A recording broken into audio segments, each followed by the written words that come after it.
Rajahmundry MLA Adireddy Vasu తండ్రి audio కలకలం రేపుతోంది. ఒక మహిళను తిడుతూ దుర్భాషలాడారు మాజీ ఎమ్మెల్సీ అప్పారావు. తనను కులం పేరుతో దూషించడంపై బాధిత మహిళ ఆగ్రహం వ్యక్తం చేస్తున్నారు. తన ఫోన్ కాల్లో అప్పారావు కొల్లు రవీంద్ర పేరు ప్రస్తావించడంతో రాజకీయంగా చర్చ మొదలైంది. నీ సంగతి మంత్రి దగ్గర తెలుస్తా అంటూ మహిళను బెదిరించారు మాజీ ఎమ్మెల్సీ. ఇంట్లోంచి గట్టించేస్తాను సార్ మీకు ఒక్క మాట అండి, మీరు వినకపోతే మీరు అలా ఎలా సార్? నేను మీతోటి తలపడేటంతటి దాన్ని కాదు. మా బతుకులు ఎంత అండి?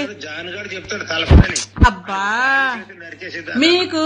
మీరు అలా మాట్లాడితే నేను మీకు వినవించుకోవడానికి రాలేనండి. మీకు నేను చెప్పాలని చాలా సార్లు అనుకునేప్పటికీ వాళ్ళు మిమ్మల్ని రెచ్చగొట్టేస్తున్నారా నేను చెప్తున్నాను. మీ అబ్బాయిని కూడా కొల్లు రవీంద్ర గారికి పిలిపిస్తున్నాను. పిలిపించండి, మేము వస్తున్నామండి. కొల్లు రవీంద్ర గారి దగ్గరికి మొన్న వెళ్ళామండి. రావాలండి, ఎందుకంటే పట్టుకొని అన్నాడా? అలా ఎందుకంటాడండి అన్ని మాట్లాడదామమ్మా అని చెప్పి అన్నారండి. ఆడు సీసీ కెమెరాలు ఇటు ఫోకస్ చేసిన ఆడేను ఎదవడైలాగులు కొట్టినా అతను కొట్టలేదండి. నేను చెప్తున్నాను, నిన్న జరిగిన సాక్ష్యాలు కూడా ఉన్నాయి. నేను నా సీసీ కెమెరాలో మొత్తం మీకు కావాలంటే నేను ఆ బాక్స్ పట్టుకొని వచ్చి మీ దగ్గర వినిపిస్తానండి. ఏమండి, మా సర్వెంట్ అండి, A to Z సర్వెంట్ అన్ని చేస్తాడండి. అతను చేస్తాడండి. సర్వెంట్ గారి సంగతి చూస్తానులే. అలాగండి. ఆ సర్వెంట్ గారికి ఏం చేయాలో నేను చేస్తాను. అలాగండి. చేస్తేంటి ఈ చేస్తేంటి సర్వెంట్ గారి సంగతి చూస్తానులే. అలాగండి. ఫైనల్ గా చెప్తున్నాను నీకు, చెప్పండి. నీ బతుకు నువ్వు బతుకు. నేను అక్కడ అడిగెట్టానంటే బేభత్సం అయిపోయి తేలిపోతాయిలే. సరే, త్వరలోనే తేలుతాను. ఆ సంగతి తేలుతాను. తేల్చేయండి తొందరగా. మరి తేల్చేయండి అని చెప్తున్నా. పొగరు కాదు సార్, ఆత్మస్థైర్యం అండి నాకు. ఎందుకంటే నేను తప్పు చేయలేదు కాబట్టి నాకు ఆత్మస్థైర్యం.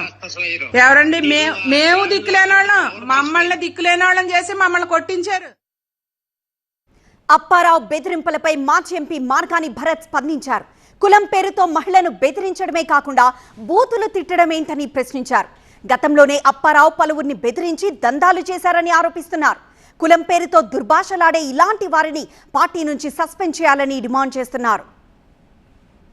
రాజమహేంద్రవరంలో సాక్షాత్తు ఈవీఎం ఎమ్మెల్యే తండ్రి మాజీ ఎమ్మెల్సీ ఆదిరెడ్డి అప్పారావు, ఆయన మాట్లాడే విధానం ఎంత అహంకారంతో మాట్లాడుతూ ఉన్నాడంటే, ఒక మహిళని అని కూడా చూడకుండా ఆ మహిళని ఏకవచనంతో తిట్టడంతో పాటు ఆయన మాట్లాడిన బూతులు మాట్లాడుతూ ఉన్నాడు.